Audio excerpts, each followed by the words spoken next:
So I want to briefly talk about the Oscar snubs this year. I got just like a very, very short list because I haven't actually seen a lot of the movies this year. But I could go off of the ones that I have seen, and some of the performances I think have been snubbed dramatically. So the first one I want to bring up was Cynthia Erivo. Not sure if I'm saying her name right.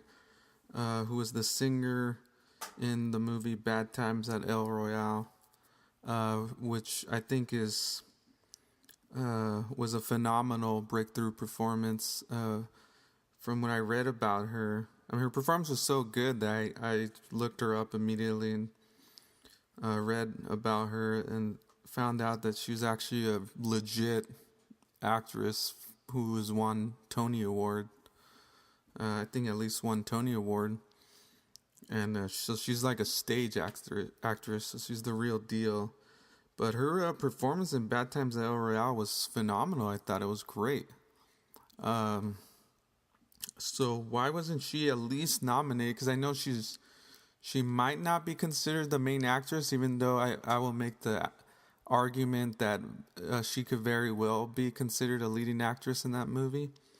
But even so, let's say if they put her as supporting actress, that would give big competition to the supporting actress field.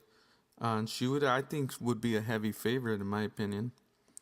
I mean, she had the best performance in the movie, in my opinion. So the second one is Toni Collette from Hereditary. Like, this one, to me, is a no-brainer and has already been called out by some movie fans. Like, this was Toni Collette's probably... I'm not sure. I haven't followed Toni Collette's career that thoroughly, but from what I've seen, this is, in my opinion, her best performance I've seen so far. I know she's done some TV stuff that's pretty good too. But as far as the movies go, man, Toni Collette absolutely acts her heart out in this movie. And she just carries the whole movie from beginning to end, in my opinion. That's shocking she was not nominated. But we know in Oscar history, they don't take horror movies very seriously. I think there's only been a horror movie that won Best Picture, from what I remember. I think it was The Exorcist. Or I think The Exorcist was only nominated. I'm not sure. You could correct me on that.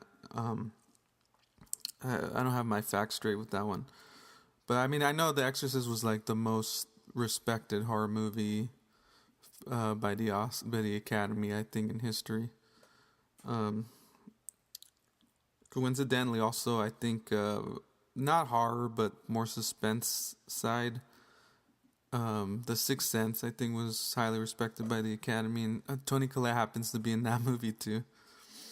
And then the third one I thought, which was a big snub as well, was, and not just this year, it's been a snub, I think, from the actor as a whole, is Ethan Hawke. Ethan Hawke's performance, mainly, I'm going to go off of what I've seen, was his performance in First Reformed, which was a great performance. It was a great movie. Ethan Hawke is in almost every scene, practically in every scene. He is just great, very convincing as a young priest. Why was he not nominated?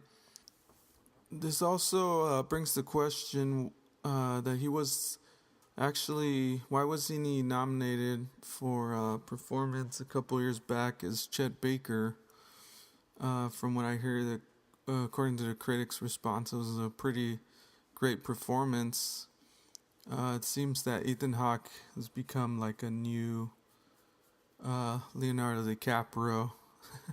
I mean, obviously, I think I wouldn't make the argument that he's as good as DiCaprio, but the argument that he's it seems like there's a campaign just to snub Ethan Hawke. I know there's not, but just saying that it feels weird that he works hard on certain roles and then he just gets snubbed. But anyway, who do you think got snubbed this year? Let me know in the comments section below. Thanks.